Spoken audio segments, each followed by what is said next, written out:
Order, order. Good morning and welcome to this meeting of the Select Committee on the Future Relationship with the European Union. We're very much looking forward to taking evidence this morning from our three witnesses, and I wonder if I could begin by asking our witnesses just to identify themselves for the record, starting with you, Professor Chalmers. I'm Malcolm Chalmers, the Deputy Director General at the Royal United Services Institute. And then Professor Whitman. I'm Richard Whitman. I'm Professor of Politics and International Relations at the University of Kent and an Associate Fellow at Chatham House. Thank you very much. And lastly, Ms. Gavas. I'm Nicola Richards. I'm the co-director of the European programme at the Centre for Global Development. Well, on behalf of the committee, can I thank all of you for giving up your valuable time to join us this morning. We are greatly looking forward to your answer to the many questions that we want to put to you today. As ever, there's lots of ground to cover, so if questions and answers could be kept as succinct as possible while informing the committee, and I will ask colleagues to indicate to whom they are putting their question. And then, as I indicated a moment ago, if you want to come in as witnesses to supplement, if you put your hand up, then you'll be able to catch my eye. If I could just begin, I suppose it's a general question. I'd like to turn to each of you just to get a brief response. In the field of foreign policy, development and defence, what kind of relationship do you think the UK is seeking or not seeking or envisaging with the EU after the end of the transition period? Professor Chalmers. Thank you, Chair. Well, I will answer primarily in terms of foreign and defence policy. Indeed. And I think that I think it's important to talk about the strategic objectives, a long-term perspective, but there's also a tactical aspect to where the UK is on this. Strategically, I think most of all the government wants to have an independent foreign policy in which it has clear legal sovereignty, unconstrained by any arrangements with the EU, and then from that basis can agree case by case on the basis of equality what to do in terms of cooperation. The ministers in the current government spent the last years in a hard battle, both in government and on the back benches, to reject what they saw as a subordinate and rule-taking position in other aspects of policy, and they don't want to do this here. So I think there's a suspicion of anything that appears similar to the association agreements with potential member states, which the EU has, or indeed those with states in the EU orbit, like Norway and Switzerland. And that's still really the instinct, the flavour of Commission proposals in this regard. And I think it also helps to explain why the government doesn't want to link different aspects of foreign defence policy cooperation in a bundle of arrangements in which, for example, cooperation on sanctions as part of a package with European Defence Agency membership or development cooperation, the idea that it's a package, all or nothing.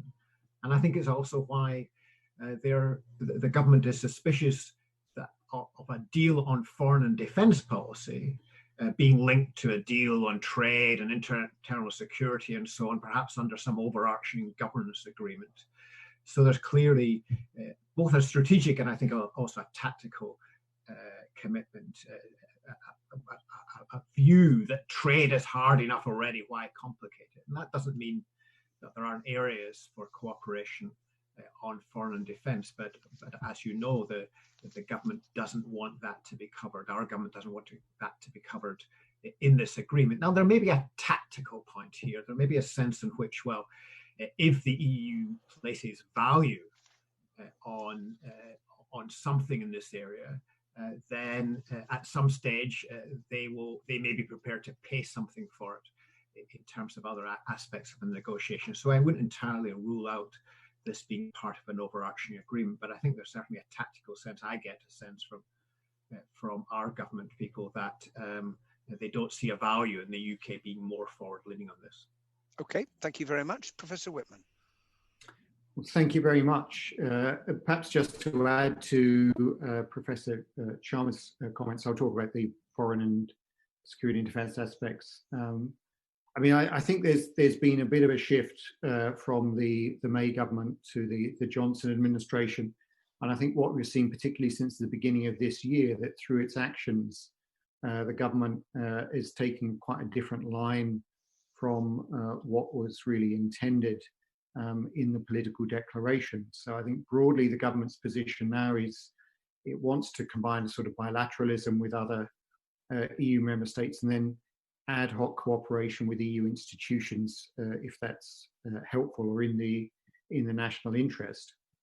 And I think the government really set that out pretty clearly in the paper on the future relationship that it published in February, where it walked back from the political declaration and made clear that it didn't want an institutionalized relationship in this area, which is what we had in the text of the political declaration, which was, I would suggest, pretty big on the rhetoric in terms of wanting a sort of ambitious, broad, deep and flexible partnership, but in reality was offering not much more than a sort of standard third country offering in terms of consultation arrangements with the EU on foreign policy and cooperation on defence. So a bit of a shift for me, certainly since the government agreed to the political declaration.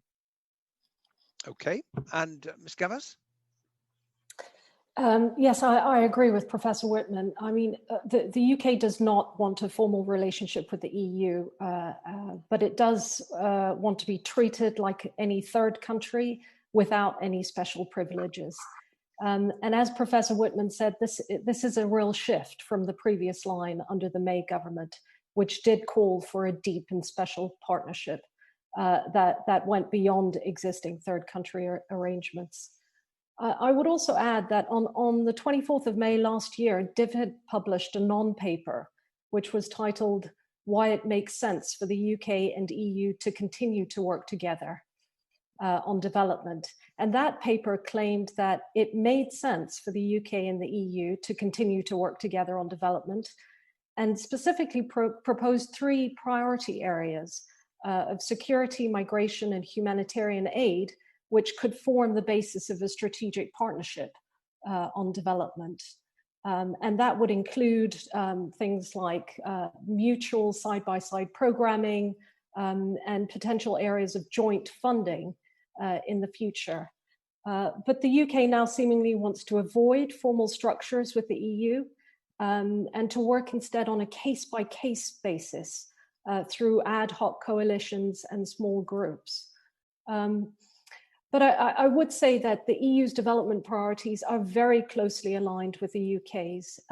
Indeed, they have to a considerable extent been shaped by the UK during our EU membership. So it doesn't make sense to completely forego that influence. And I would say it is in both the UK and the EU's interest to have a structured ongoing relationship. Can I just pick up that last point, because of course a part of our development assistance has gone into the EU and been expended through the EU mechanisms. So where do you envisage that funding going in future? How is the government going to spend it? Ms. Well, yes. I mean, at the moment, the government has given no indication whatsoever of whether or how it will be spending any money through the EU. But again, previously, it did outline the 3 areas that I mentioned: migration, peace and security, and humanitarian aid, as potential areas for future investment and collaboration with the EU. And there are various mechanisms that the UK could use, including something called the Assigned Revenue Facility, which allows third countries to contribute to EU instruments. There is also the European Fund for Sustainable Development Plus. This is the EU's investment platform. again, which allows third public and private entities to contribute to the investment platform. And there are other areas, non-financial areas, where the UK could contribute through, for example, seconded national experts. So DFID did provide seconded national experts on development who offered technical expertise, increasing the EU's capacity to deliver on their objectives, but also strategically placed to work on mutual areas of interest. But secondees are now off the table, as far as I'm aware, according to DFID. And the merger, well, the taking of DFID and putting it back inside the Foreign Commonwealth Office, what effect do you think that might have on the approach that the UK government takes? Well, I mean, I would say that I'm not sure the merger will make a very big difference to EU development cooperation. I think what matters and what's more important are the political directives, the mandates, and the openness to cooperation rather than the institutional arrangements. There is a chance that for diplomatic reasons, the UK will want to engage more with some EU development programs than it otherwise would, or vice versa. But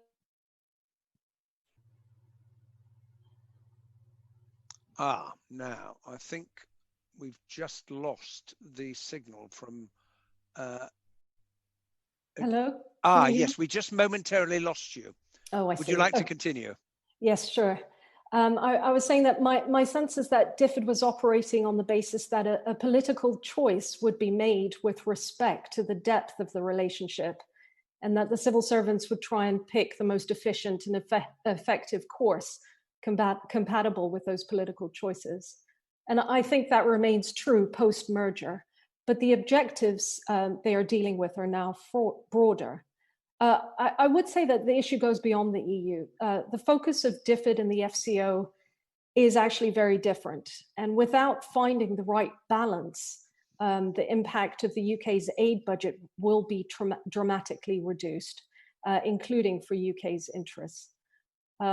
So it's only possible to speculate on this point, but it's indisputable that with the merger, there will be more interest in spending in richer ODA eligible countries. Thank you very much. Now, Professor Chalmers, you wanted to come in. Just to add a couple of points that I made to Michaela's explanation. I think because of the COVID-induced recession, the total level of ODA spent by the UK next year is likely to be significantly lower, since the government's made it pretty clear that they will not spend more than 0.7%. They will spend at 0.7%, as they have done for a number of years. So the removal of that obligation to contribute to EU development, the saving from that, I think, will essentially be eaten up by the COVID-induced recession over the next couple of years. I think that's, so there won't be money available from the EU saving to spend elsewhere in bilateral and multilateral systems. I think the second point I would make is perhaps a longer term one, that Michaela absolutely rightly said that the UK, since becoming a member of the EC and EU, has shaped EU development priorities.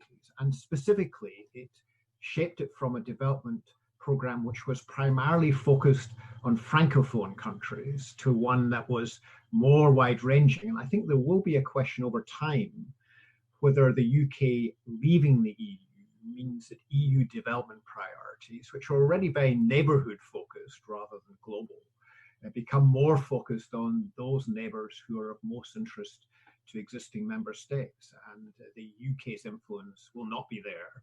So I think over time the EU's priorities may change in a way which may disadvantage some countries, perhaps particularly in sub-Saharan Africa, which have traditionally been closer to the UK. And one of the things the UK will therefore, I think, have to do is think about how they may have to compensate for gaps which over time the EU begins to leave in countries which have more of a say at the table from the UK than from other EU member states. Thank you very much. Just going back finally from me at this stage, to how things are going to work in future because there isn't a formal relationship. If one takes the example of sanctions against Russia, or say another Skripal poisoning, what in practice is going to happen where the United Kingdom is looking for support from other EU member states? How do you think that's going to work? Do you think it'll have an impact on being able to get that degree of support in the absence of any formal relationship? I think it will have an impact. During the Skripal incident, when everything was fast moving and the UK launched a major and indeed successful diplomatic offensive to make sure that we were not isolated in terms of the response, the expulsion of Russian diplomats. So Theresa May went to the European Council and argued it, and her officials argued it at their level and got a very unified response actually across EU member states, which I think might have been more difficult to achieve if we didn't have that format of the leaders all sitting together talking about a united response. I think it will make it more difficult, but there are other mechanisms which are available. I think the mechanism which is already being used a lot is E3 consultation. So the foreign ministers of the UK, France, and Germany, their political directors, officials at various different levels are in constant contact on a wide range of foreign policy issues. And if the UK can convince France and Germany on a particular point, then they've got a very good chance of convincing the EU as a whole. Now, that's not an exclusive mechanism, but I think it's the most important mechanism right now for the UK to influence the EU, and indeed vice versa for France and Germany to say, look, you need to align. In the absence of more formal mechanisms for UK EU coordination, I suspect that bilateral, trilateral will be absolutely key. And when America wants to talk, obviously to Europe, it won't be picking up the phone to the UK, but it will be picking up the phone to the UK separately on the same issue. I think it will, but there are also Quad arrangements which have fluctuated in importance. And I think right now the Quad is perhaps relatively less important because the Trump administration is on a different reservation. It's not always easy for it to articulate a clear policy in a range of issues, while the three European countries tend to be closer together. But one can imagine in future a different American administration, for example, the Quad becomes more important and the US talks to UK, France, and Germany together. But there will be some, I mean, I think that the area in which the UK influence will decline most significantly is in those areas of foreign policy in which the EU has a comparative advantage, which tend not to be in areas of security. They are more in areas connected with economics, like sanctions, like climate, and so on. And there, I think the UK influence will be substantially less. But in terms of more of the security aspects of foreign policy, already the EU is a relatively weak actor. Thank you very much indeed. Right, I'm now going to turn to Nigel Mills. Nigel. Good morning. Is it fair to say, I think this is still the case, that foreign policy is not a EU competence, that member states are free to set their own foreign policy as long as it doesn't entirely conflict with what the EU are trying to do? Who wants to answer that? Take your pick. Chair, who would you like us to? Well, why don't Professor Whitman, you go first, and then Professor Chalmers. Thank you very much. A system has evolved really since the early 70s, in which the member states have basically tried to find areas of foreign policy in which they can reach agreement through largely an intergovernmental arrangement, and that still largely holds. But across time, particularly with the the use of bits of the community or the union using things like sanctions and so on, that's drawn a sort of member state collective foreign policy much closer to the sort of community method. But the bottom line is that yes, member states can and do pursue national foreign policy that sometimes rubs up against or rubs the wrong way against EU policy. And a lot of EU foreign policy, particularly in the common foreign and security policy area, is what we could probably call lowest common denominator foreign policy. You know, you're getting the bare minimum in terms of where you can find a consensus across what is quite a disparate group of states in terms of size, scale, and interests. But certainly the system itself has also created some institutional arrangements across time, which have been ways of trying to sort of hang on to bits of foreign policy and to push that forward. In particular, the creation of the High Rep post and the European External Action Service, which sort of acts as a memory and an advocate for European Union foreign policy.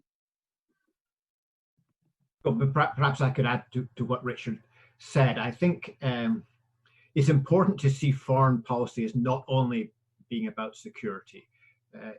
Economics is a very important part of foreign policy. And in those areas in which the EU has a high degree of competence in terms of the single market and trade policy, it can, when it's got a coherent policy, make a real difference, which in some measure displaces national influence. And the most obvious example of that is sanctions. So the sanctions against Iran, and then when pressure was being put on Iran to reach a deal a number of years ago, and then the sanctions against Russia in response to their aggression in Ukraine were examples where the EU did act coherently in an area of competence. But I think Professor Whitman's absolutely right that when you get to issues which are more in the security domain, then the fact that the EU can only act by unanimity severely limits its ability to be decisive. A good example of that, I think, recently is the reaction to the new security law that the Chinese promulgated in relation to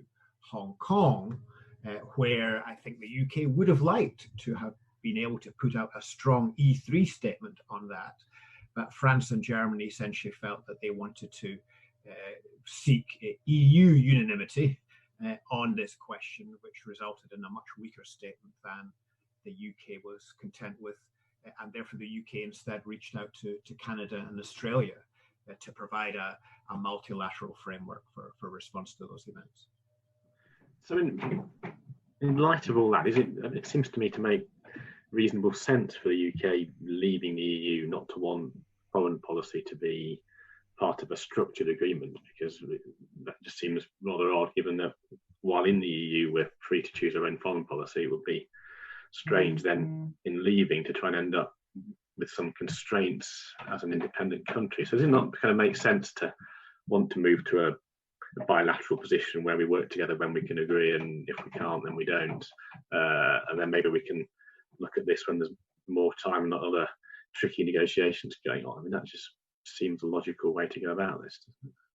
I think that's right, if I may. I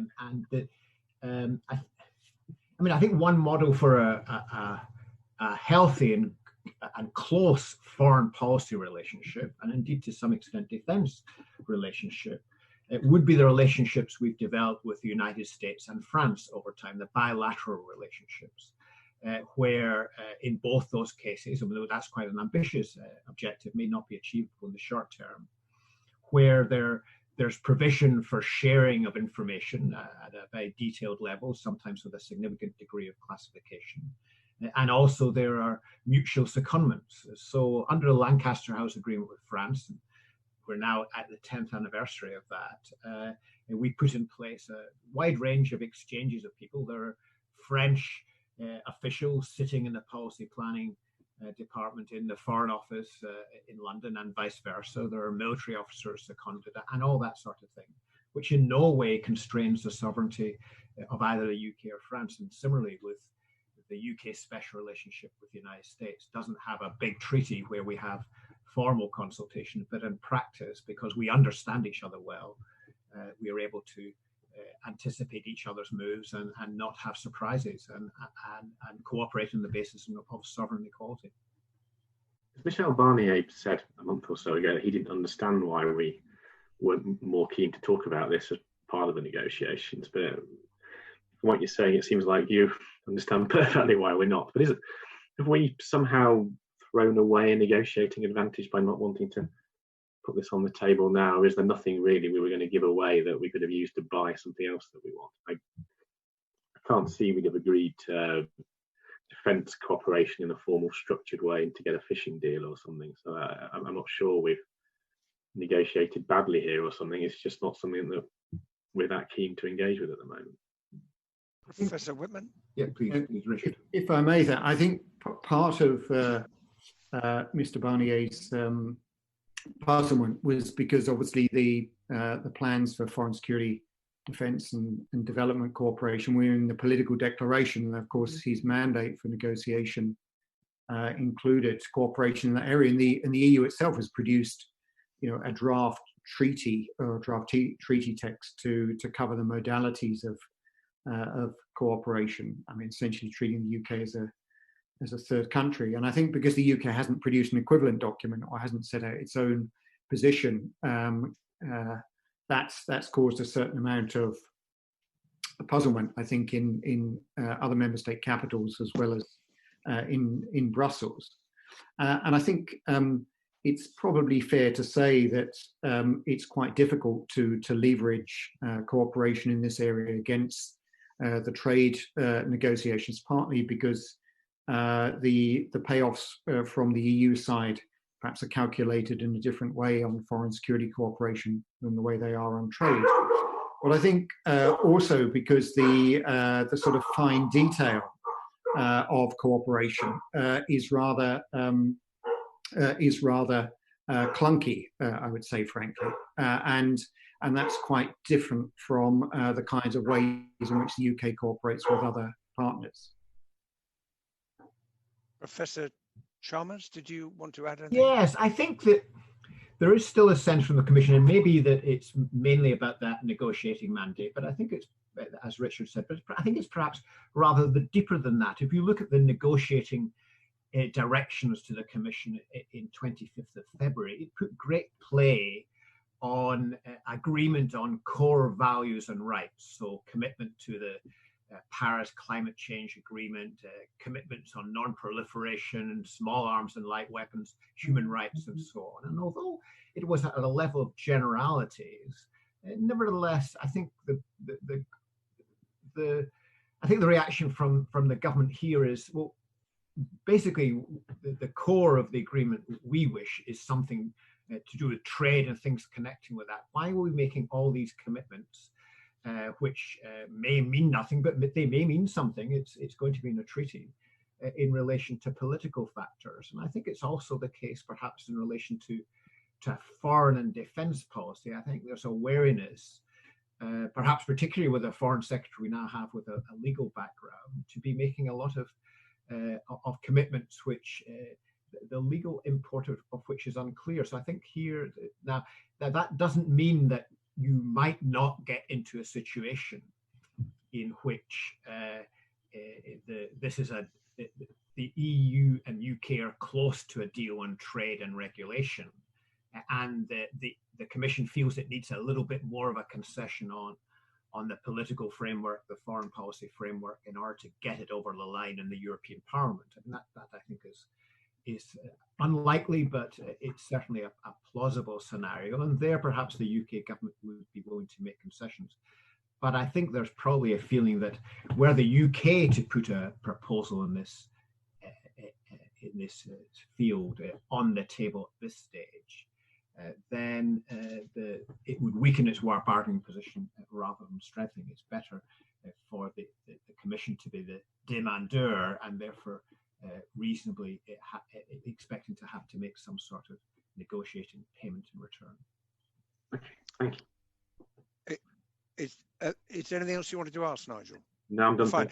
Now, Ms. Gavazi, I just noticed you put your hand up.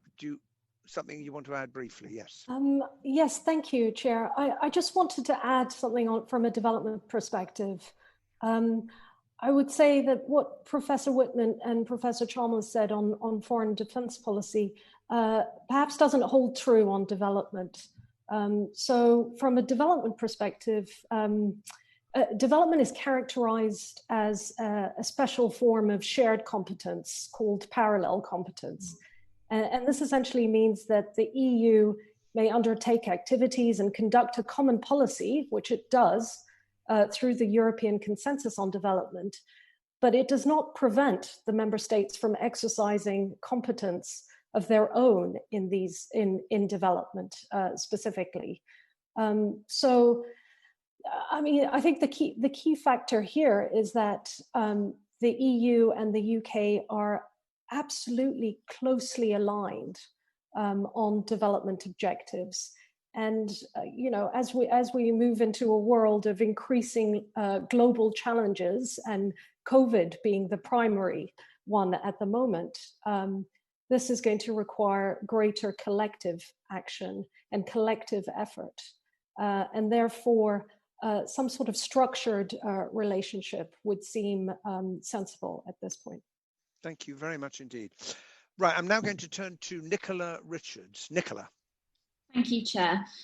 So my question is, what would the advantages and disadvantages for the UK be of submitting a text on foreign defence and development policy cooperation later this year or thereafter?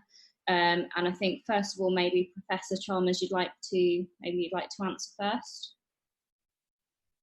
Yes, I think from a UK point of view, I think what's more likely is that one can't exclude any possibility, but I think it's more likely that the UK would like to have an agreement on the core issues in this negotiation in relation to trade and regulatory alignment, fisheries, and so on. Or alternatively, an agreement that there would be no agreement and we would go essentially onto WTO terms and prepare for that, get that out of the way, and then have a discussion on case by case areas in which there could be foreign policy, defense policy cooperation, which are likely to be relatively limited, but nevertheless there are substantial things that could be done, but not as part of an overall security treaty or foreign policy treaty, not at all, not a big framework, but specific practical things, starting with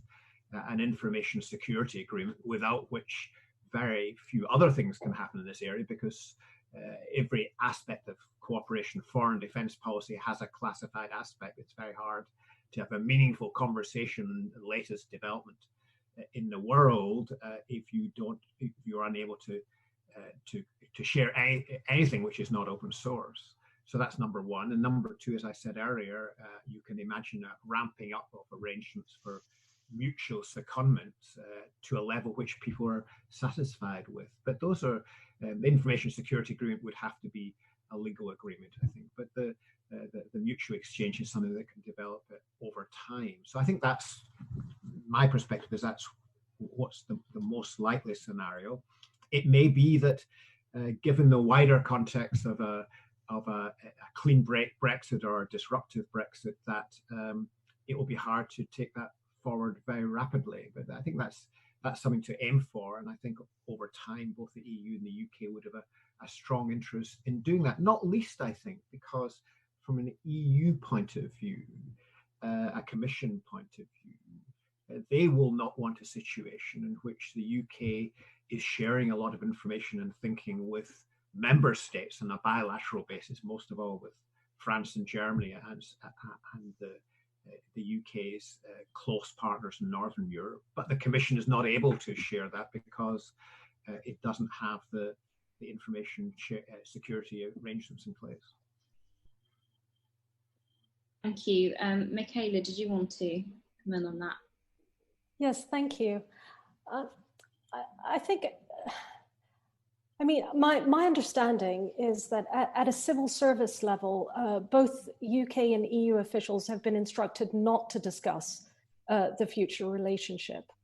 I think the big risk with bringing development policy into the negotiations at this stage is that it does become a bargaining chip in the negotiations on withdrawal. And as colleagues have said previously, I think any friction on trading or economic arrangements between the UK and the EU will most likely contaminate other aspects of the relationship, including development cooperation. Thank you. Professor Whitman. Thank you very much. Just a couple of observations. I mean, if we don't have that kind of an agreement, and I would agree with my colleagues that it's unlikely that we're going to see one, the UK would be a bit of an outlier for the EU in terms of its ideal type model for third country relationships. What's tend to happen across time is that the kind of trade agreement that the UK is working towards runs alongside something called a strategic partnership agreement, which sets out the sort of broad objectives for foreign policy cooperation. It's something that's quite nice to have, but it is not essential for foreign policy cooperation. But it's much more of a statement of intent, I think, in terms of areas that the two sides have decided they want to prioritize for working on. There are lower level agreements which would facilitate all sorts of other cooperation. And Malcolm has mentioned the information security agreement, which is pretty central, I think, to getting some things working at the sharp end, not least sanctions, for example.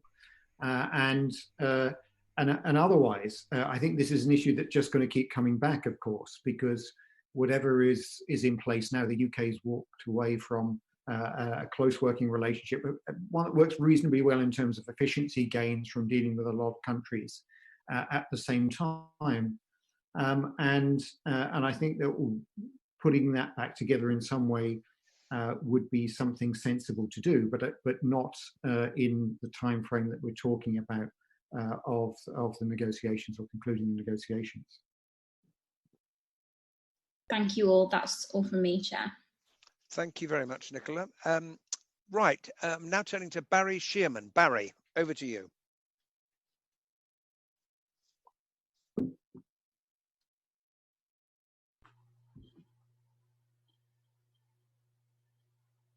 Can you hear me? Yes, we can. Excellent. I found this fascinating discussion. What an excellent group of witnesses we've got this morning. But can I bring it down to some more brass tacks? I represent a constituency with a lot of defence industry in it. David Brown Gears, and of course not far from me, a lot of people work for Airbus. Isn't there are we exaggerating the situation? Won't the fact that we are members of NATO, that we will continue to have a close cooperation across NATO, that we will have a discipline even in terms of development policies, because we're all signed up to the United Nations Sustainable Development Goals. I do a great deal of work with the WHO. That the WHO will impose a discipline on all of us that will take us through the period when we leave the European Union. So can I ask our professors and our distinguished witnesses, what do they think the implications are going to be for defence procurement, particularly? Because trade and defence are closely linked in many ways. How damaging is this going to be in terms of domestic manufacturing capacity? Who'd like to? Chair, shall I come yes, in? Go on. Yes. Very happy to do so. I mean, I think you're absolutely right to say that in relation to defence, the primary instrument for multilateral cooperation in Europe is NATO and will remain so, and that's absolutely critical, and that does mitigate any the extent of the impact of Brexit, because the UK will remain a NATO member in good standing. But I think in relation to defence industry, there will be some impact. It's not clear how big, and it's not clear entirely in which direction, but there will be an impact. First of all, the effects of leaving the single market and the customs union will affect the defence industry just as it does civilian industry. There will be more regulation and paperwork in moving goods around. There will be perhaps, depending on what happens, some more constraint on the ability of transnational defence companies to move personnel around. MBDA or Airbus or Leonardo, a number of key defence companies in the UK are European defence companies. So that may make a difference. And I think there's also a number of issues in relation to the lack of UK access to the European Defence Fund. We've just seen, just in the last hours, the European Council agreeing a budget for the next 7 years. So I don't know what defence figure has been finally agreed, but the Commission proposals were of between 7 and 8 billion euros over the next 7 years being spent on research development. And if the UK had still been a member of the European Union, we'd be talking about spending 200 to 300 million euros a year on that. But we're not a member of the European Union, and although it's still being discussed, I think it's most unlikely that the UK will be a member of the European Defence Fund. And the EDF, that money can only be spent by companies domiciled in European Union member states. So I think there's some real questions about. The real questions about what impact that will have. It's a problem. For example, I mean, let's take a concrete example. MBDA, the leading European missile manufacturer, a UK-French company, if that was to be awarded a contract by the EDA to work on a new EU program to research a new missile, it could only be the French half of the company that would be able to bid for that program. Yeah. And they would not be allowed to share any of the results of that work with anyone working in the UK side of the business. So I think we've got to work those issues through. The European defence industry has got to defence industry. Push you on that one. Can I just push you a little on that one? Sure. When I was reading the excellent briefing we got last night, what jumped off the page was Galileo. The fact, here was a system that involves space, involves a high level space research linked to satellites, and essential to the security of our country and our allies across Europe. But in terms of that research and development program, being involved with that is one of the most worrying aspects of this, isn't it? Well, I think that Galileo is in many ways water under the bridge now for the UK. I think that there were always questions about how important Galileo was in terms of a range of different satellite communication options. But we saw, I think, in a way, the problem we had with Galileo a couple of years ago was indication of just how difficult it is to maintain cooperation at the same level as a member state if you're not a member state. And even before the negotiations had advanced on this, the EU took steps to ensure that UK companies were excluded. So I think I think it's most unlikely that the UK will rejoin the Galileo program. There's some reports I've heard that the EU may be thinking of a revised offer in this regard in terms of UK access to the public regulated service under Galileo. But from a UK government point of view, the advantages in participation in Galileo were partly military related, access to an additional source of intelligence information in addition to GPS. But they were also industrial. It provided support for UK-based space companies. And I think the government's made it pretty clear that they're moving in a more national direction in that regard. So yes, I think there are some losses in that regard, but I'm not sure there's much we can do about them at this stage. Well, can I ask the other witnesses about that? Because basically you're all academics of one kind or another, and we're talking about research and development. We're talking about the viability of high-level university research across Europe as well, aren't we? Galileo is an example of that. But you mentioned, Professor, the development of potential development of new missile. But right across the higher education system, many of our universities are dependent on that sort of cooperation. Indeed, we can see that level of cooperation taking place at the very moment on the research on a cure for the coronavirus. Do you think that, well, can I switch to the other two just to get all three of you? how damaging is that in terms of research and development across Europe?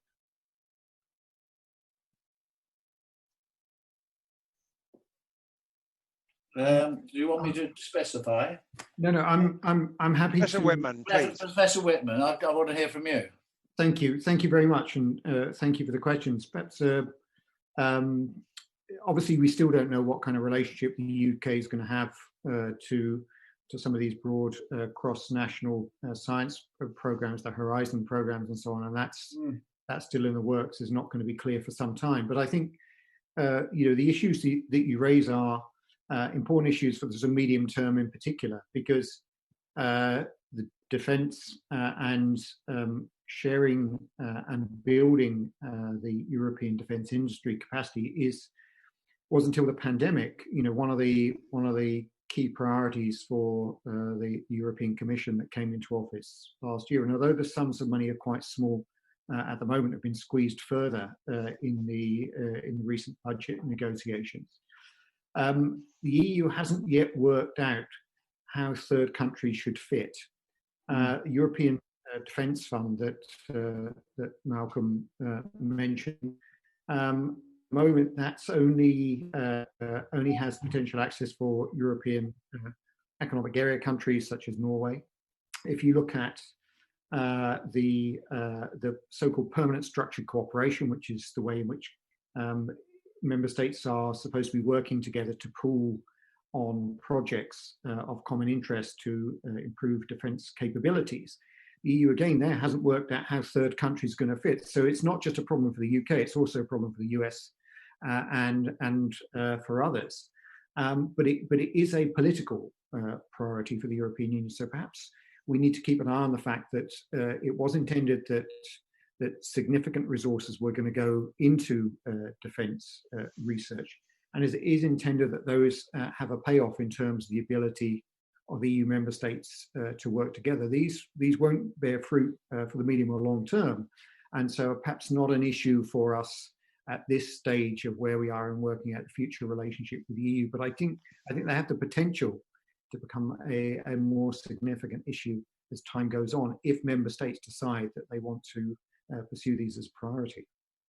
Can I have a quick response? One very quick one, Barry. Carl, a very quick one on aid. The point I made about some of the structure of aid is really comes from, as I said, the United Nations Sustainable Development Goals, from the WHO, from supranational organisations, and of course we only work in terms of our aid budget. It's 0.7% of GDP. We very often have trouble spending that 0.7%, and we do it by working through intermediaries. Is that going to be affected by what, as we leave the European Union?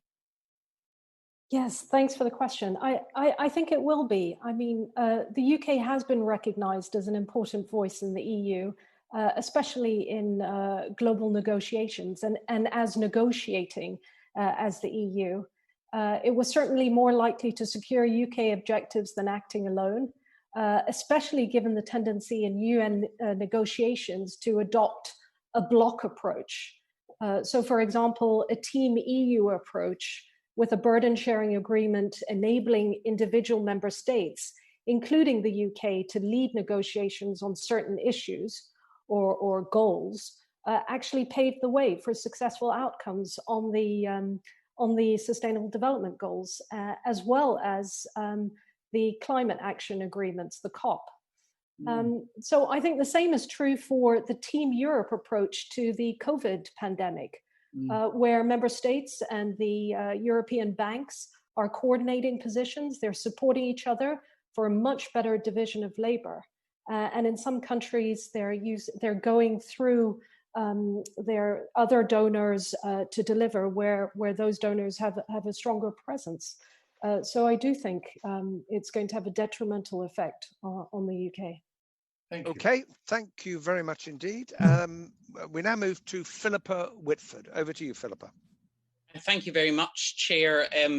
Barry has touched on the industrial and research aspect of Galileo, but I want to look more at its capabilities from the point of view of navigation and defence.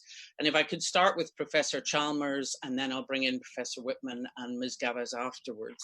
The Commission did appear to offer that while the UK would have no access to EU-sensitive information, they could have access to the public regulated service if they concluded a very specific information sharing agreement. Professor Chalmers, why do you think that the UK hasn't pursued that arrangement and that capability as an alternative to GPS? I think it's partly, as I indicated before, that for the UK, participation in Galileo was always a combination of security benefits and industrial benefits.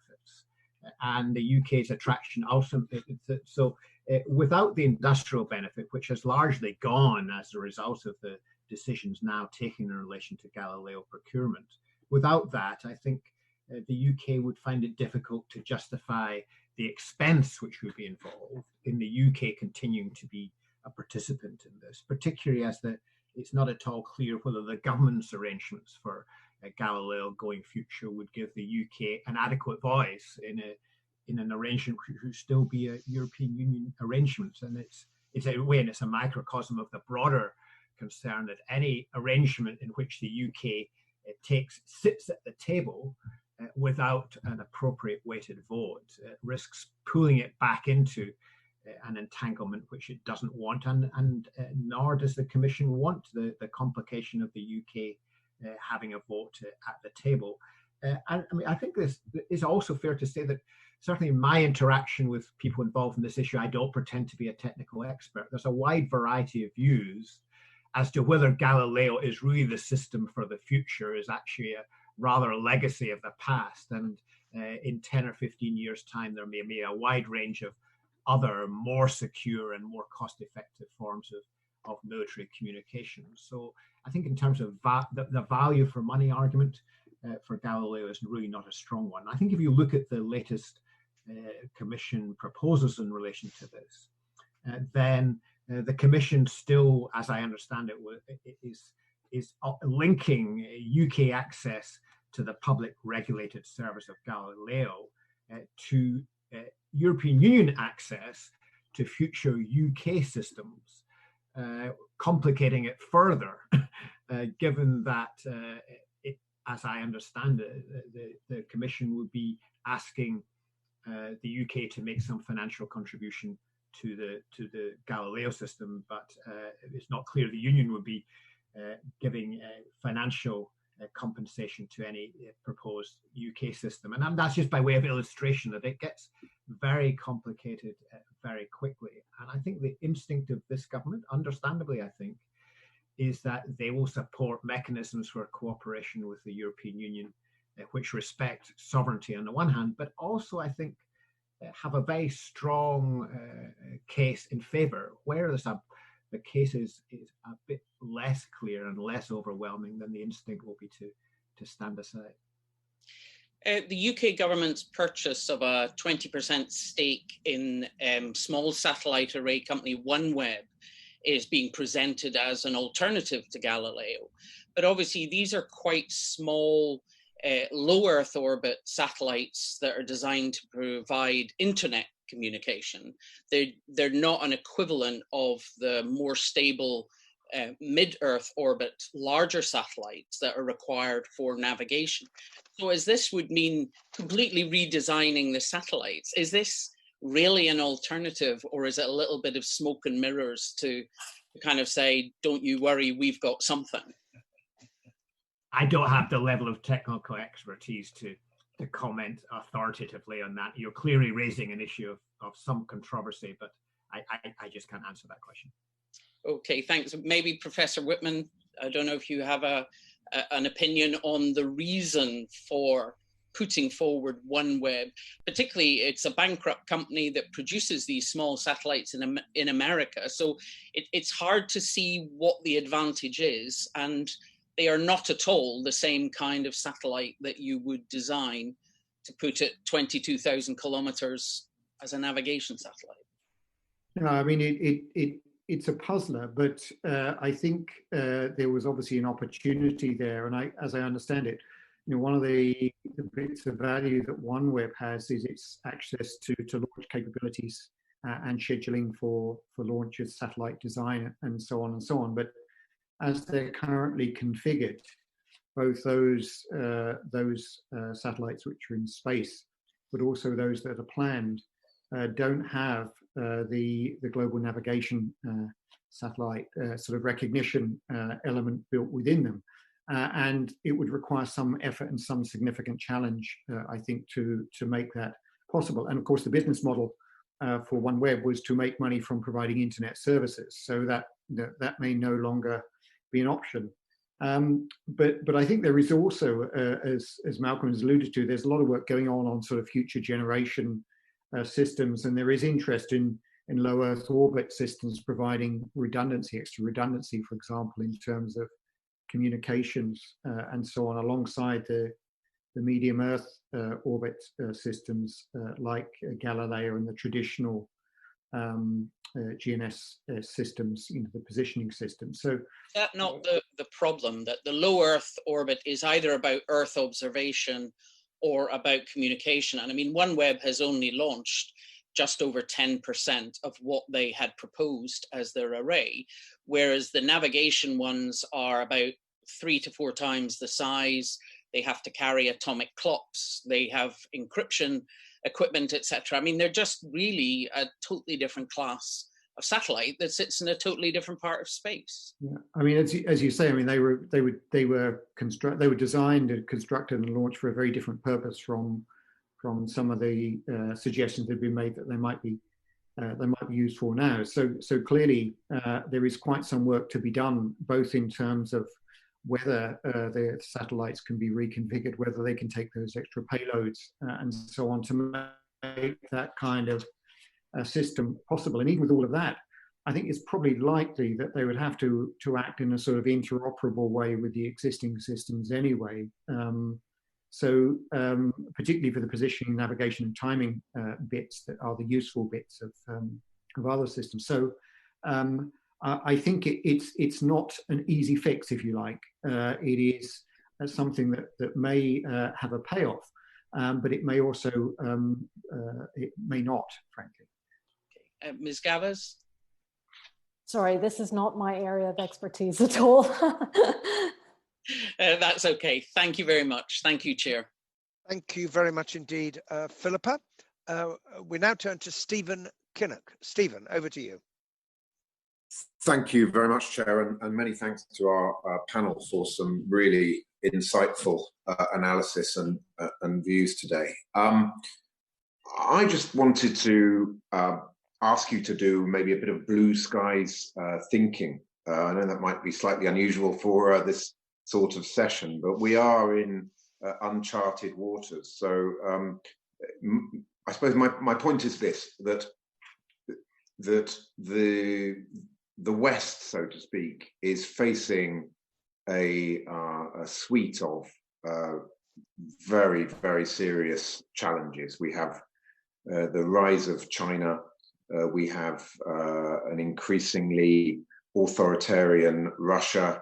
We have the possibility of the two-state solution being destroyed through annexation in the West Bank. We have chaos in Libya, just a few of the huge geopolitical challenges that we face. And it strikes me that whatever happens in the trade talks between the United Kingdom and the European Union, there is surely a need to protect the security of our citizens right across Europe, which is the first duty of any government, or indeed any collection of governments. So given that, I wondered whether I could ask each of you to just sort of take a minute to sketch out what you think a new mechanism of coordination between the UK and the EU might look like, just setting aside the questions about the trade talks and how if they go badly wrong, that could contaminate the broader dialogue. Let's just sort of hope that leaders will nevertheless realise the vital importance of coordination and dialogue across the EU and the UK. What would that mechanism look like to you? How do you think it could work? Is there a possibility of a kind of enhanced observer status, some sort of associate status for the UK to ensure that the UK is invited to some of these vitally important geopolitical discussions? How might that look? I don't mind, perhaps starting with Professor Chalmers. Thank you very much. It's a very interesting question. I think, in my view, it's going to be hard to get an agreement anytime soon for the UK to have a quasi associate status in relation to the EU Foreign Affairs Council.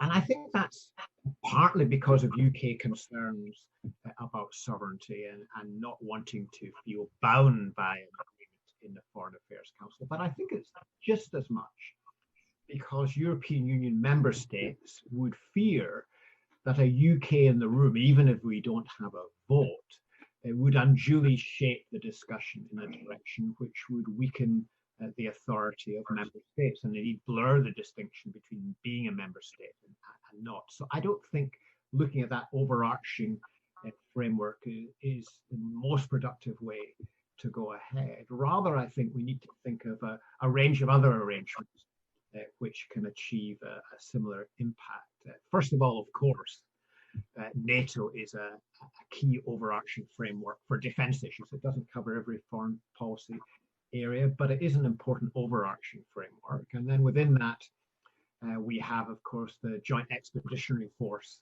on the military side, which allows the UK to very close cooperation with 7 EU member states as well as Norway. And we have the Combined Joint Expeditionary Force with France operationally ready this year. And I suspect one of the ways forward could well be to develop the foreign security policy aspect of JEF on the one hand, although there are some sensitivities there, I think, from the EU states, but those are the states in the European Union with whom we're often closest in a range of issues. And also, I think that the UK-France relationship is already a close one, and that could become closer. And alongside that, then, of course, the E3 is a really important mechanism for mutual shaping of policy. Whenever there's a crisis, even when there's not, and there's always some sort of crisis, all the issues you talked about, Mr. Kinnock, are ones where there will be very frequent exchanges between those 3 countries at ministerial level, political director level, regional director level, and so on, and complementing the Quad, which I talked about earlier. There have been some suggestions from particularly from President Macron, about a European Security Council. And I know there's been a lot of discussion around that to try and understand what the nature of that proposal is. At present, it doesn't feel as if it's going anywhere because the French really haven't specified what it means, and you'd have to specify how that related to the European Union mechanisms. But I think we should continue to talk. Look, I think that a lot of this will depend on the United States. The primary reason why foreign and defense policy cooperation in Europe is intergovernmental, why in the 1950s the European community didn't go in a different direction in relation to foreign defense policy, is because the US is the leader on defense policy in particular, but foreign policy in general to a large extent. And it's the backstop if Europeans don't agree with each other. If the US were to, if you ask for blue sky thinking, if the US were to become more and more absent and less reliable in relation to security challenges in the European neighborhood, in North Africa or Turkey or whatever it might be, if that were to happen, there would be a risk of more nationalization of policy amongst European states, including within the European Union. You can see that in relation to Libya, where different states are going in different directions. But the result isn't likely to be anarchy. I think it's likely to be more one where there's more focus on a concert of major powers in Europe which at the core of which is likely to be the E3, but others may be brought in some issues, Italy, for example, in relation to the Mediterranean, and the role of the EU as an institution perhaps will become less. But it's also possible, of course, under a different American president, the US will become more engaged in multilateralism in Europe, and it won't be the same as it was before because the challenges are different, but there'll be more of a sense of the Americans being prepared to act as a leader, and therefore, as we've seen in a number of issues, even under the Trump administration, pushing people in a particular direction. So I think I think we are in a worrying position on a whole range of issues. The rise of major competition in relation to China and Russia is very evident indeed. I think the prospects of, I suppose my gloomy prognosis would be that if we were to move to a situation in which the Americans pivoted to Asia to such an extent that Europeans had to take more responsibility for their backyard, greater European cohesion it cannot be taken for granted by any means. Thank you very much, Professor Whitman. Ms. Gavas, did you want to add anything on that?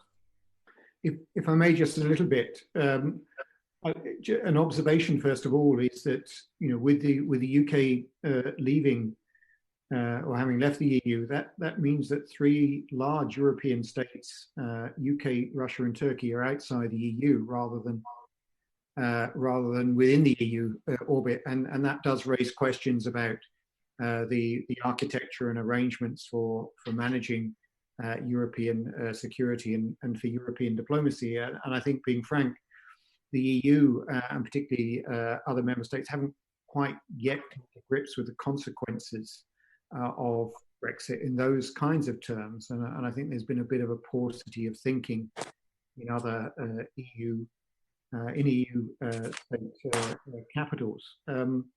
And which is why ideas like the European Security Council that Malcolm raised have come out sort of malformed, I think, or haven't really had much by way of a diplomatic push behind them.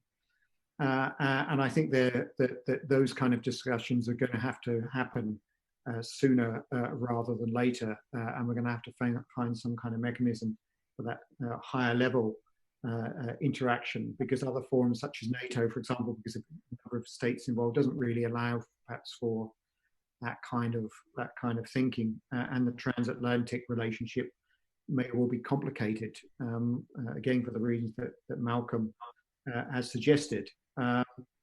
And just 2 thoughts really to add.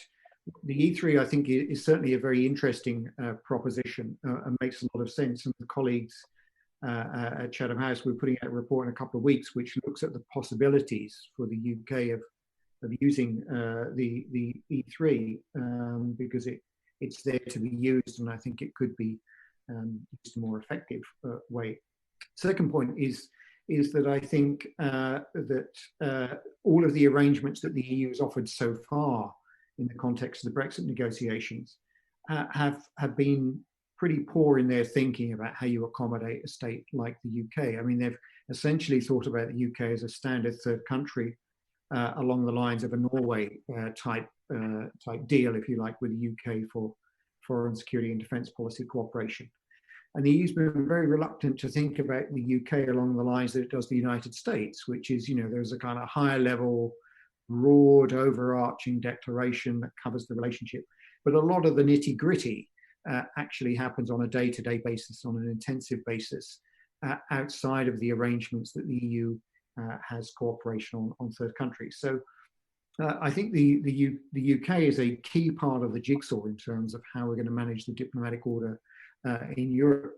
And it will obviously be for the UK, and perhaps we'll see more of that through the integrated review, but also for other European states to think a bit harder about how they see the UK fits, where there is, of course, so much by way of shared interests.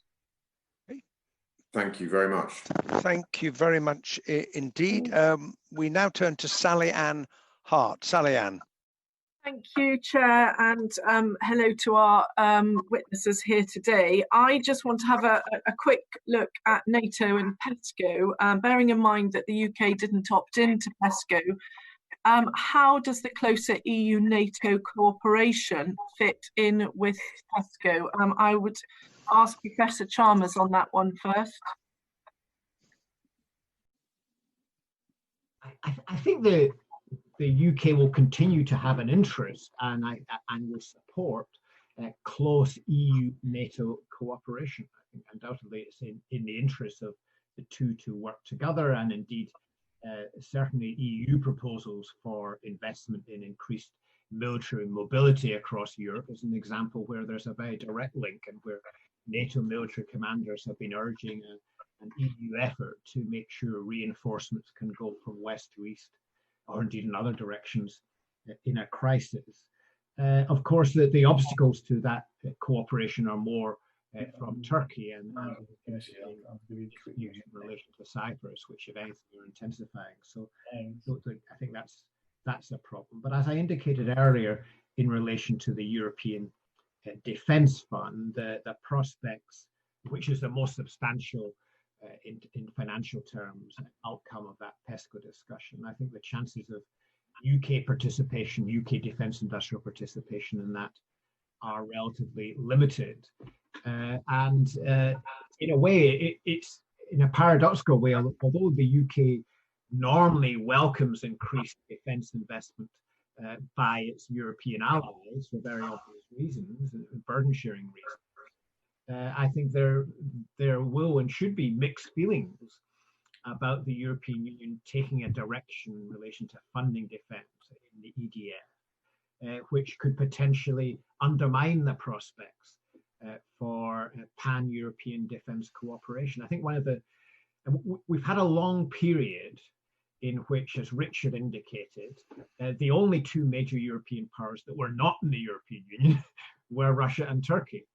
We now have the third major European power, which is not in the European Union. The UK is currently the biggest defence spender in NATO Europe, and certainly will remain one of the biggest two, whatever happens, I think, biggest two, Germany, although Germany perhaps is catching up a bit. And therefore, the idea that you can have cooperation on defence in Europe without the UK intimately involved, I think it would be a significant blow to overall European capability. We share basically the same objectives in many regards. And so I think that there's maybe not an existential question. I think there is a real question for the EU once the dust settles. I'll tell you what, how far the objective of defence autonomy for the European Union may undermine the prospects for some degree of autonomy for Europe as a whole, including the UK. Thank you. And I don't know if Professor Whitman wants to add anything to that.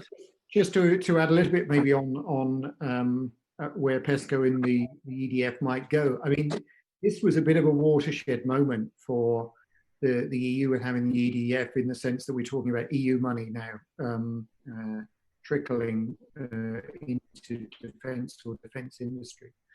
And again, sort of medium or longer term, we could speculate about what the consequences of that might be in terms of giving the Brussels institutions much more a role.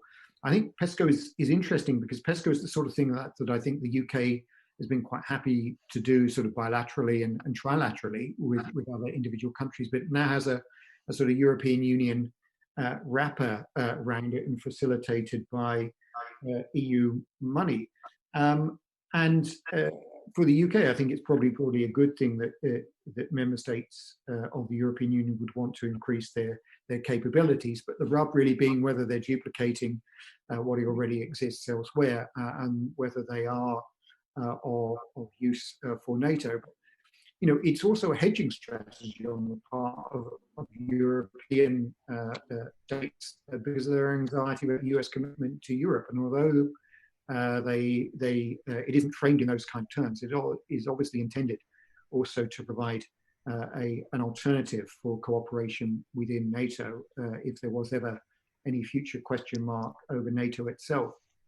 I think, again, where the EU has handled this not particularly well has been with third countries. I mean, Norway is quite embedded within activities through the European Defence Agency, for example, sharing programs with other member states. But the United States has been locked out of the process, and I think that's one of the reasons why I think it's less attractive for the UK. Thank you. And Nicola Richards, did you want to add anything on this point?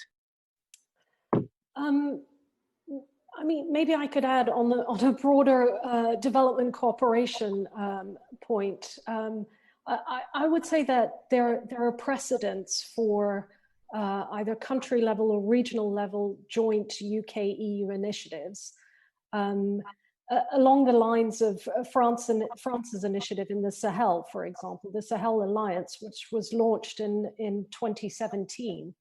Was actually a joint initiative which aimed to increase or to address security and development challenges in the Sahel, comprising a wide range of donors. I think these sort of types of initiatives could actually be the groundwork towards forging what might be a special relationship between the UK and the EU, which sort of recognize the institutional and legislative constraints and actually play to the strengths of the various parties. And I've discussed a number of proposals with both the UK, with DFID, and with the European Commission about how to develop such a strategic partnership, as well as the mechanism that could be used in order to do this. But that was last year, and nothing seems to be on the table anymore. So thank you. But so looking at the formal participation or cooperation for foreign defence and development policy, where might the EU benefit most from the UK's involvement? I think I'll start with you, Michaela. Sorry, could you repeat the question, please? The foreign defence and development policy, when we're looking at formal participation and cooperation between the EU and the UK, where might the EU benefit most from the UK's involvement? Great. Well, I think in a variety of areas, certainly from a financial point of view, sort of financial contributions to some of the instruments would be beneficial to the EU. But there are also aspects around peace and security, for example. So both the UK and the EU have strategies on peace and security. They recognize the importance of preventing conflict, reducing fragility, and with very closely aligned overarching strategies. The EU's geographical reach extends far beyond the UK's bilateral footprint, however, and that's particularly true in North and West Africa and the Eastern Partnership, where the UK has limited presence. So in fact, working through the EU on conflict, security, and justice would afford the UK influence in these geographies of strategic importance. But also where the UK has limited bilateral programs or presence. The same goes for migration. Again, the EU has some very well-developed frameworks for dialogue and cooperation with partner countries, especially on the African and Eastern Mediterranean and Western Balkans routes. And so again, while the UK can continue to program some of its spend bilaterally, and have some strong bilateral relationships in some of its core countries, actually migration is a regional and global issue. And as such, the UK would not be able to replicate the networks with the leverage that working with the EU gives it. And then just going back to the instruments, I would say that the EU financial instruments provide some added value by the fact that they use the EU budget to leverage additional investment from the European Investment Bank and the private sector through their investment platform, the European Fund for Sustainable Development. And that's also including some of the UK's priority countries. So there is benefit to the UK as well, mainly in Africa. Is that what you're saying? There is, absolutely, of continuing to work with the EU and contribute through the EU mechanisms where possible. Okay. Thank you. Does anyone else want to pick up on that, add to that? Yes, perhaps I could come in. I think across a whole range of issues and regions, it makes sense for the UK to work with its European neighbours, including the European Union where appropriate, and vice versa, to as a force multiplier. Neither of us is strong enough to be decisive in many cases, and we add our efforts that makes it's like to make more influence. Stephen kind of mentioned the issue of Palestine, for example, where clearly at present the UK is closer to its European neighbours and European Union policy than it is to the United States, and it clearly in those circumstances makes sense for us to cooperate to maximise our leverage, such as it is, and probably quite limited in that particular case, but nevertheless it makes sense to work together. What I think is not going to happen is we're not going to have a position in which we agree on every issue, but where we can agree, where the UK and the European Union can agree, then absolutely we should work very closely together and have the mechanisms of information exchange and intelligence analysis to make that happen. Right. Very often that's good. It's fine. Worth noting that. Sorry, I'm sorry to interrupt you, Professor Chalmers. We were just getting some sound from a colleague who hadn't muted their microphone. Had you finished? Because I think I have, yes. Yeah, because we are going to move on, if that's all right. Okay, Sally, thank you. Thank you very much for your questions. We now turn to Anthony Higginbottom. Anthony. Thank you, Chair. This has been a really interesting session. Thank you. My first question is probably for you, Professor Whitman, but Professor Chalmers, Nicola, feel free to come in if you want. I want to unpick the options available, really. And so I wondered if there are any examples of other third countries, I'm talking really international players rather than regional foreign and defence players, that have an institutional or treaty-based framework for cooperation, and what that model would look like. Well, thank you very much for the question. I mean, the EU has a range of agreements with countries such as Japan, has agreements with the UN and so on. But I think probably the best comparator for the UK is the relationship with the United States. And paradoxically, that's the sort of least institutionalized and the least codified in terms of the foreign policy relationships between the EU and third countries. I mean, it has its set piece events, you know, summitry and so on, but it also has a lot of sort of very active working sectorally and on a day-to-day basis. I think where you look at some of the relationships where things are more codified and there are so-called political dialogue commitments that the EU has with third countries, they're very formalistic. They tend not to lead to really significant results or effectiveness, I would suggest. And where you have things like these strategic partnership agreements with third countries like Canada, Japan, South Korea, and so on, they are really, for me, kind of broad outline planning type deals, which set out, you know, broadly where you see agreement between the EU and the third countries for areas that they want to work together.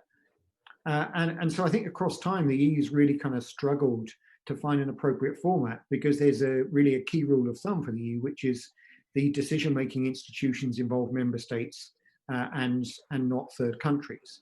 And that means, you know, in the places where foreign policy gets thrashed out, particularly foreign affairs ministers meet formally and informally, but also in the so-called Political and Security Committee, which is where a lot of the day-to-day work is done by ambassadors to the EU.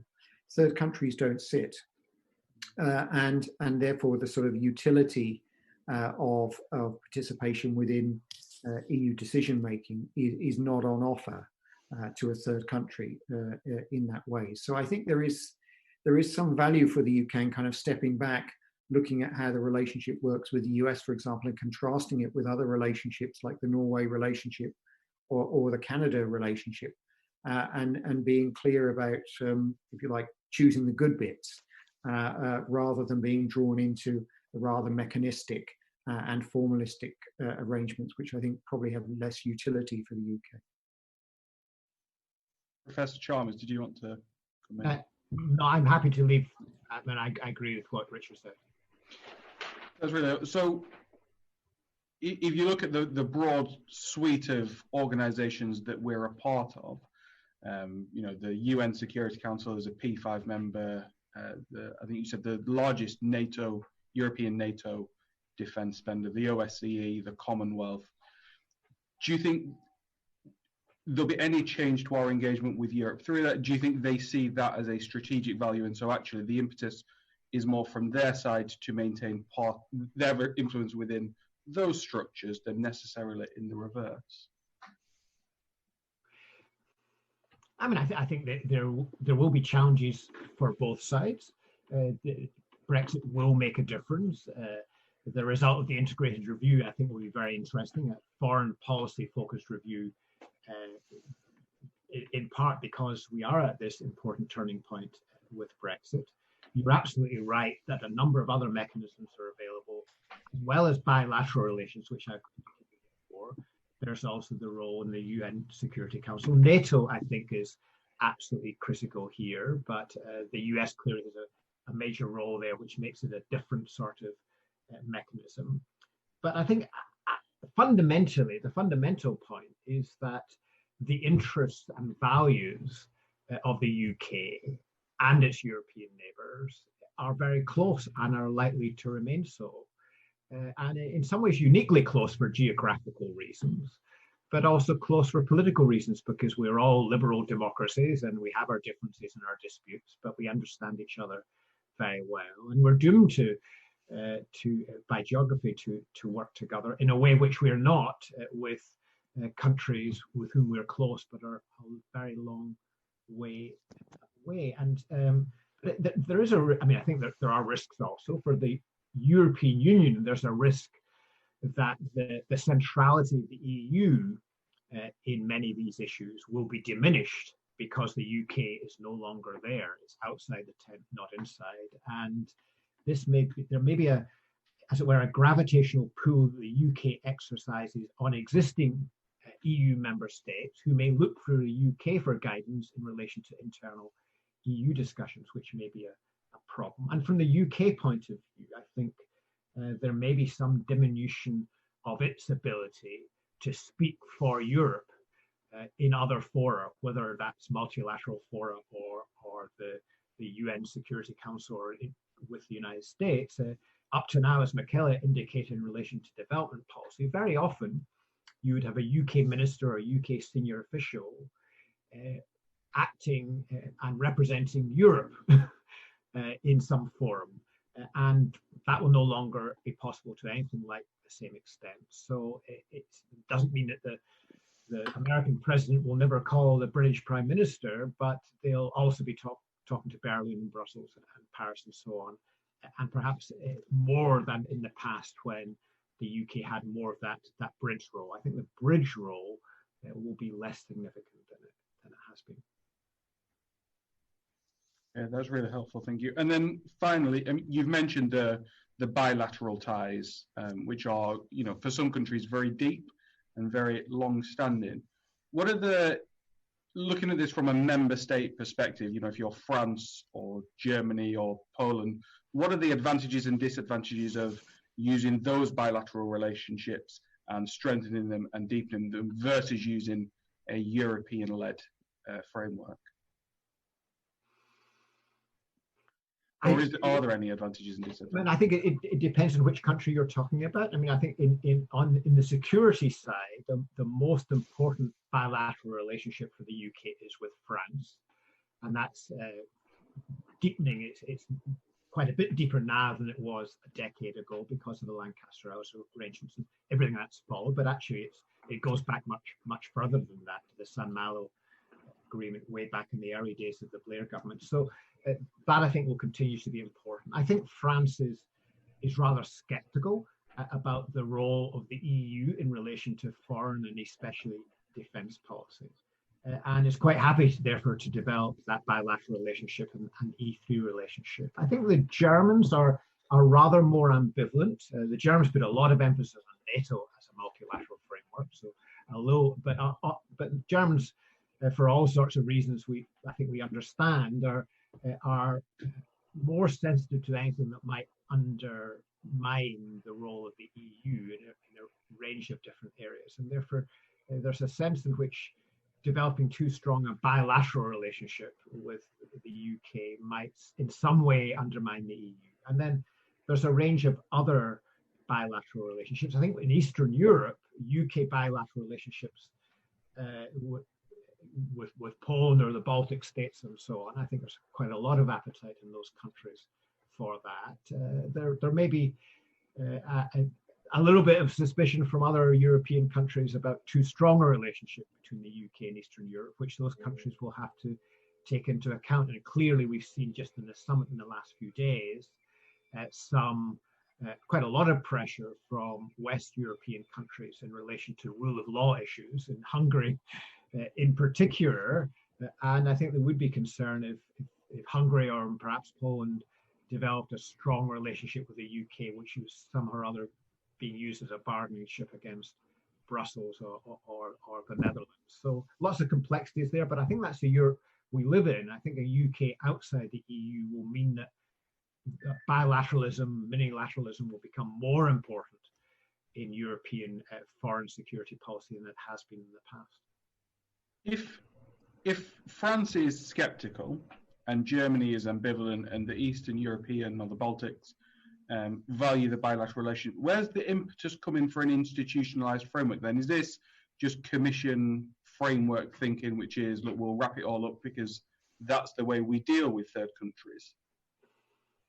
I think that there is a model, and Richard talked about this very well earlier, that there's a standard set of templates in relation to aspirant members or countries which are very close to the European Union, like Norway and Switzerland, and relatively small countries.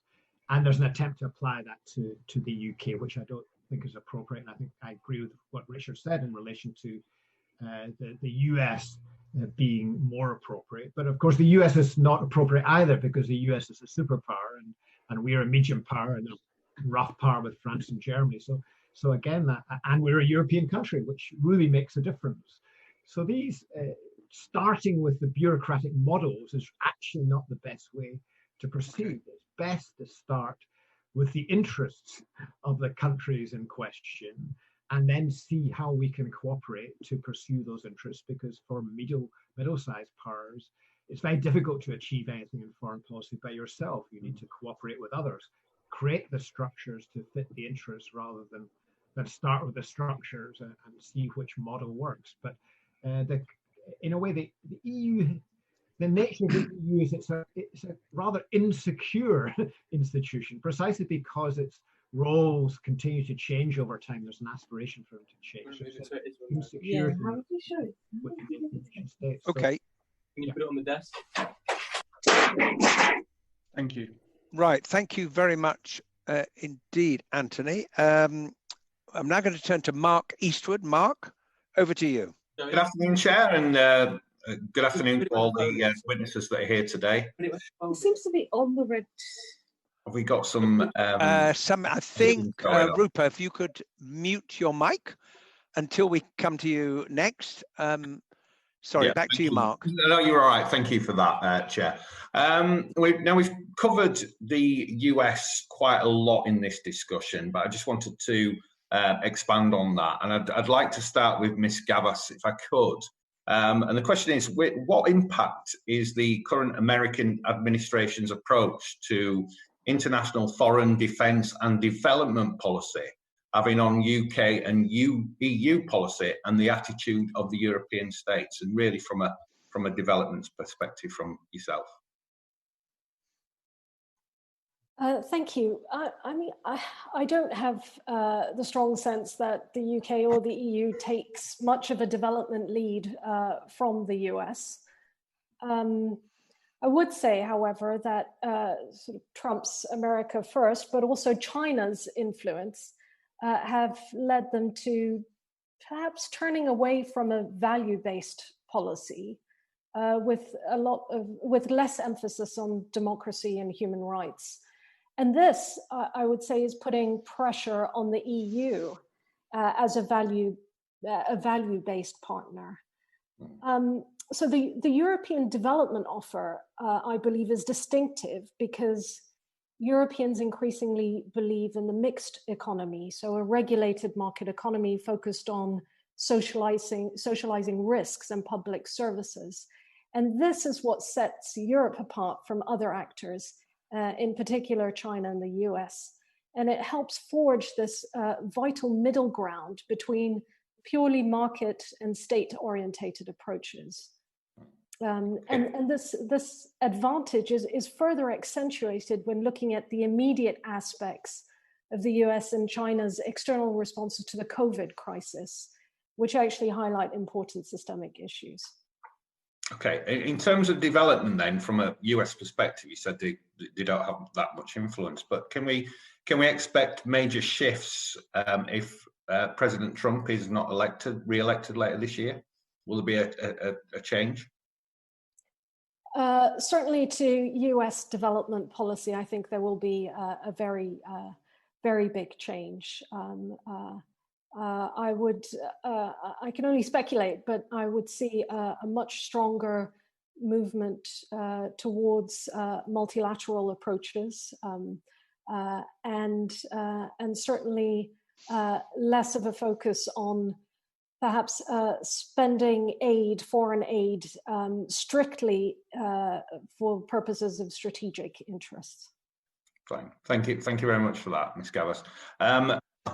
Professor Chalmers, is there anything you want to add onto that from a defence and foreign policy perspective? Because I know we've covered quite a bit on here, and then Mr. Whitman, if you want to add anything as well after.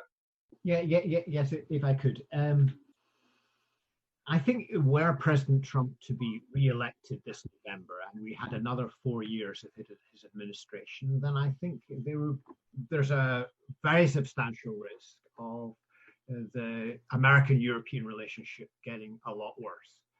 It's clear, I think, that President Trump is instinctively suspicious of European multilateralism, suspicious of the European Union.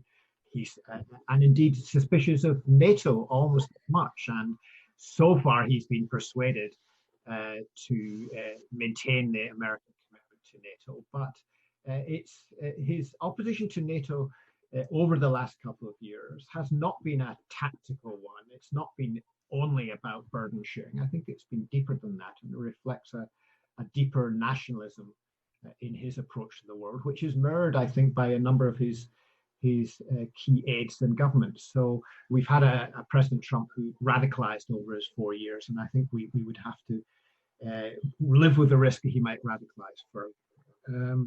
By contrast, the Biden administration, certainly on the basis of what he and his close aides have said so far, is likely to re-engage with allies in Europe, including the UK and European Union members. And of course, President Obama famously was clear in his opposition to Brexit when we had that referendum back then. But I think that would raise a number of new challenges for the UK and our European partners. I mean, under a Trump administration, it has been relatively straightforward to oppose American initiatives because of the chaotic way they've been put forward and the lack of consultation.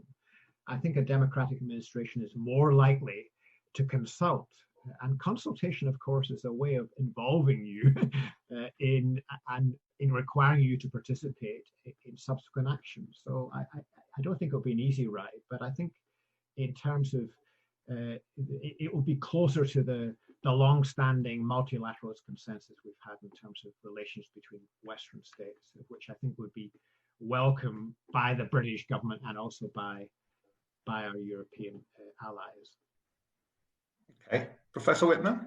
Well, thank you very much for the question. I mean, clearly the United States is always plays a role in making the foreign policy weather for the UK and other European states. So, you know, change of president, we might expect a change in the weather. I think one of the things that's shifted over the first Trump administration, though, is that European Union member states, and certainly Brussels-based institutions, have got a bit more hard-headed about their sort of international responsibilities and whether they have to be a bit more robust in terms of sort of preserving the multilateral order. So, for example, President of the European Commission talks in terms of her commission being a geopolitical commission.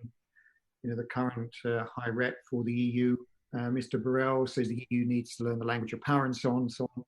I mean, this is rhetoric, but I think one area where there will be perhaps less difference is on China, because here Europeans have sort of grappled with the Trump administrations on China, but the Europeans' position is shifting, but it isn't necessarily shifting in a more transatlantic direction.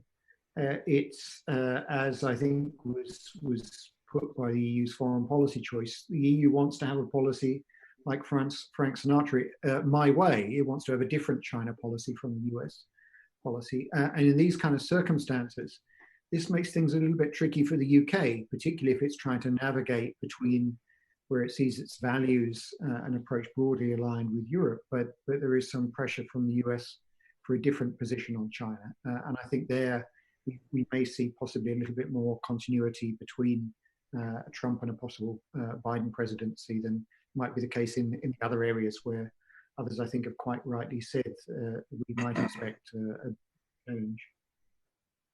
Okay, thank you for that. Back to you, Mr. Whitman, if I could, just to expand on that point. Obviously, there has been much kind of speculation, talk of the EU forming its own army. Yeah. Now, if President Trump is re-elected, do you think that makes that more likely to happen, or do you think it's not going to happen in the long term? Well, the language on this has changed for the European Union. I mean, from time to time, there are references to a European army, which are, you know, I think intended to create reaction. But, you know, the language shift that's worth looking at is the EU now talks in terms of a defence union, which is, you know, an arrangement for providing for defence for all of the EU member states. Remember, you know, this is a very disparate group when you think we've got NATO members and we've got countries who are neutral or post-neutral, small states, nuclear weapons possessing states, and so on. So squaring all of those differences is a big undertaking for the EU. But they have, you know, found a sort of consensus around the idea that the EU is involved in conflict or crisis management, and they're looking to double down on that. What will make life difficult, I think, for Europeans will be if, as Malcolm suggested earlier, you know, there is more pressure put on NATO, question marks against NATO, the functioning of NATO, and so on, and how they react to that, because you know, NATO is the better vehicle for providing for European defence and security, which has worked as a consequence of the US involvement. Does it work as well with a diminished involvement, and is it better to sort of put more into NATO, if you like, or to focus more on a sort of nascent EU defence element? And that's a real theological tussle on the part of member states. It's not an argument for today, but it is an argument that does rattle around, particularly in the think tank community on the continent. Okay, Professor Chalmers, did you want to come in on that? Yes, if I could. Briefly, yeah. I mean, I agree with what Richard said, but we'd go rather further. I think there is from time to time talk about defence union and European army and so on. The problem is that for the Europeans to cooperate on defence in a way which is credible and is a credible deterrent to others and can actually be used if the chips are down, you need much more integration, political integration, than you do in NATO. because in NATO, it's intergovernmental and it works because the Americans are by far the dominant player and they organize the coalition. Ultimately, they can act without some members if necessary. So the Americans are key to NATO. The European Union, by contrast, with or without the UK, doesn't have a single dominant power. And the only potentially dominant power, Germany, is very reluctant to be the dominant power in relation to defense for very obvious reasons. So you have a situation in which you could only provide a credible deterrent if you're able to have a unified political authority. And we're very far from having that in Europe today, where for all the strong commitment to the European Union, most member states, including France and actually Germany, defend their national sovereignty very strongly indeed. So I think we're a very long way away from European defence cooperation approaching anything like a credible European army. And actually, the area in which there are European Union defence missions under the Common Defence and Security Policy are very small scale in nature. A bit of anti-piracy off Somalia, the mission in Bosnia with a few hundred people to which the UK has been contributing, but it will no longer be able to contribute. But there's less of an EU role in defence operations than there has been in the past. Now that may change. There may be future such operations on a small scale, but it's likely to be backed by NATO, closely linked to NATO, rather than something which is in keeping with that rhetoric which we've heard for many years. We've heard it for decades, but really hasn't materialized in any concrete sense. Okay, thank you very much for that. I think I've done, Chair. Okay. Thank you very much. No, thank you very much indeed, Mark. And we now turn to Rupa Haq. Rupa, over to you. Thank you, Chair. Yes, just a couple of questions on a subject that's already been touched on in other responses. Really, what the direct impact of the COVID-19 crisis has been. So what do you think the impact's been on UK-EU foreign defence and development cooperation? Development, I think, was touched on just now, actually, by Mark. So I don't know who wants to go first.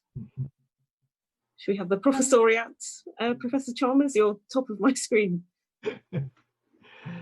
I think that the most profound impact is likely to be through the impact on our economies, where it's clearly at some stage the fiscal penny is going to drop in all our countries, including the UK, but also in our European neighbours, and indeed in our potential adversaries and competitors such as Russia.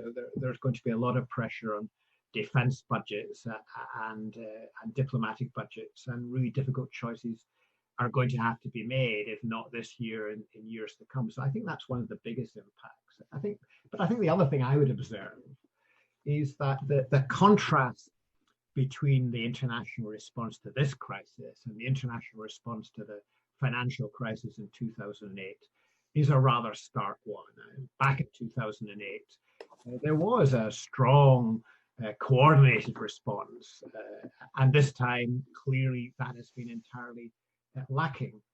And given that this is one of the biggest crises, international crisis the world has seen in the last half century, it's the fact that countries have responded in such a disparate way, in which in a way the crisis has accelerated the competitive pressures in the world system rather than being a source of cooperative activity. And that's, I think, very worrying. And it's clearly we know that US-China tensions were already growing before this crisis. The pandemic has accelerated that.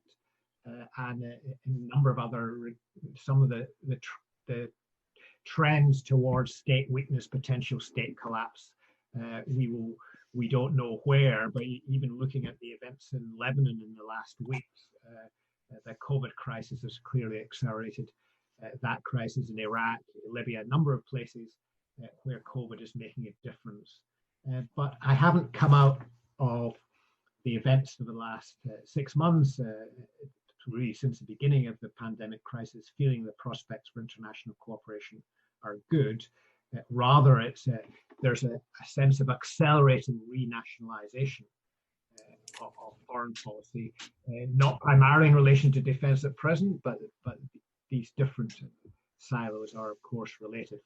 Countries are looking to their own capabilities rather than international cooperation. The final remark perhaps I would make is this, that one of the lessons I hope we all learn from this crisis is we need to improve international health governance. We need to strengthen the WHO and so on. But it's also the case that in our country, the most visible failures in our response to the pandemic have been in terms of our domestic preparedness.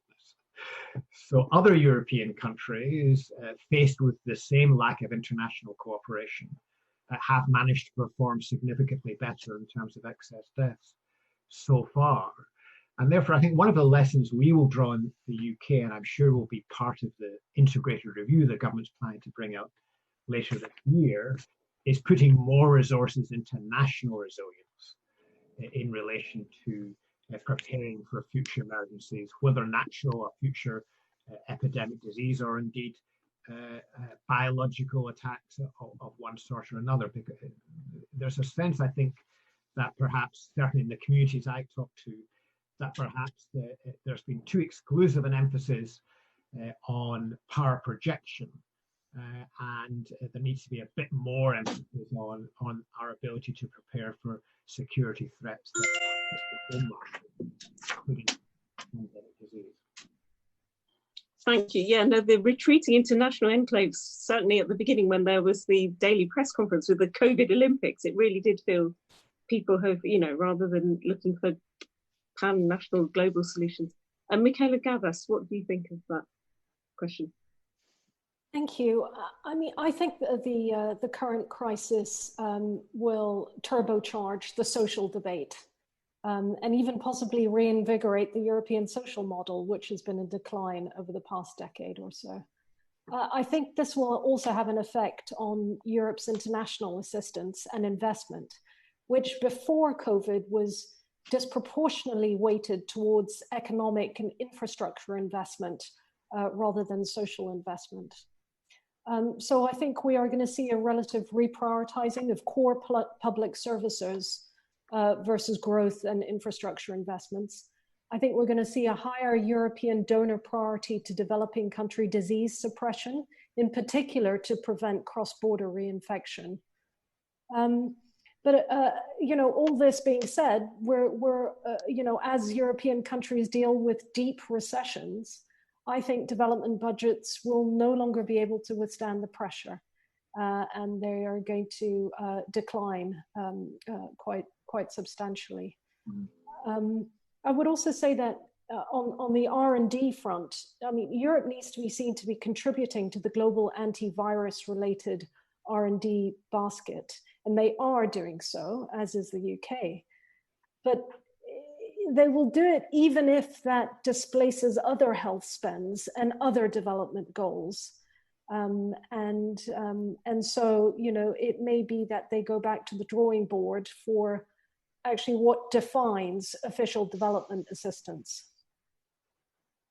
Thanks. And Professor Whitman, so the impact that's been to date and then future possibilities for cooperation on international matters. Well, I think both of my colleagues have provided comprehensive answers. Perhaps one point I can make about the EU-UK relationship, and clearly the EU struggled at the beginning in that there was a sort of a national approach, people putting up borders and so on, and they're very slowly coming together for a collective response. But there is, within the draft treaty for the UK, the EU's draft, there's a chapter there on health security. And I think obviously that was introduced to the document in a different context earlier this year. And I think that chapter now begs all sorts of questions about the relationship between the EU and the UK, because we're talking about issues related to borders, we're talking about issues of sharing when it comes to equipment, vaccine development, and so on and so on. And in a context in which, as both of the other two witnesses made clear, we've had a sort of breakdown in multilateral cooperation and sort of renationalization. So I think they're very interesting questions as to what the format would look like for cooperation between the EU and the UK in the future. And for me, as I say, what was in the EU's draft was more of a holding exercise rather than elaborating much by way of detail. And I think that would be something that both sides would probably want to look at quite closely now, I think. And just, I want to ask specifically on vaccines. The UK did hold only last month, I think it was, the Global Vaccine Summit. Although in our evidence, James Rogers has said that, that we're not part of the EU coronavirus vaccine procurement scheme. So I just wondered what sort of harbingers that brings. There was the news from Oxford yesterday, and then also there's the bailout this morning. So just does the Global Vaccine Summit with countries putting up their flag or whatever, the pledging event, is that a model for future EU-UK development cooperation? And we'll go in the reverse order, so Professor Whitman, then Chalmers. Yeah, I mean, I think it's striking that that's the standout event, and I think that says something about the hollowing out of the sort of international response. It was an important event, an important pledging event, but the fact that that's been the landmark event so far in terms of international collaboration, I says something to me about how far we've still got to go and sort of building out from that. But I mean, my anxiety there would be, as often happens with pledging conferences, whether governments follow through, particularly as the public finances get very much tighter, as they're likely to over the next few months and years. Is that a kind of risky approach without an institutional framework? Well, I think we obviously have the WHO, and the question there is, what's the impact of the US now backing out the WHO, and whether that really causes a significant sort of dislocation in the ability of that organisation to work, but also the way that other states respond. And I think that has to be a concern for the British government. Okay. Thanks. Just very briefly, if I could say, just very briefly from our two witnesses, if they want to come in on that final question. Yes, very briefly. I think the fact that our government has maintained its commitment to the 0.7% target is very welcome in terms of maintaining UK influence across a wide range of issues. It remains to be seen whether that will be maintained, but right now that is critical to the UK being able to influence these various debates and over time. And I think that's the only point I wanted to make. Ms. Gavas? Yes, thank you. I mean, I would say that sort of ad hoc approaches like the Global Vaccine Summit and the COVID Summit, I mean, they're a good example. They are an example of close engagement, but I don't think these ad hoc approaches actually work. If you look at the Gavi experience with the EU4 initially, which then died a very early death, it's somewhat akin to the UK's one in terms of lack of consideration of value and risks, lack of ability to converge and coordinate with others, specifically around it. So look, I think there are opportunities, for these approaches in terms of flexibility, but actually the big risk here is that is punching below their weight in terms of both the EU and the UK. Okay, thank you very much indeed. I've got one final question, and I require only a one-word answer from each of you, which is thinking about Britain's influence in the world. Are the matters, are Brexit and the things that you've been describing today, do you think they're going to result in us having more influence or less or the same or different? And if you just pick one word that would describe the impact on Britain's influence in the world, what would it be? Ms. Gavas? Diminished. Diminished. Professor Chalmers? Different. Different, okay. Professor Whitman? Another vote for different. For different. All right. Well, look, as you can tell from the interest from members this morning, this has been a really excellent session.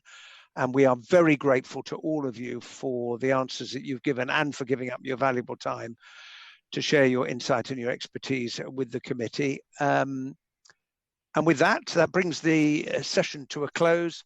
Order, order.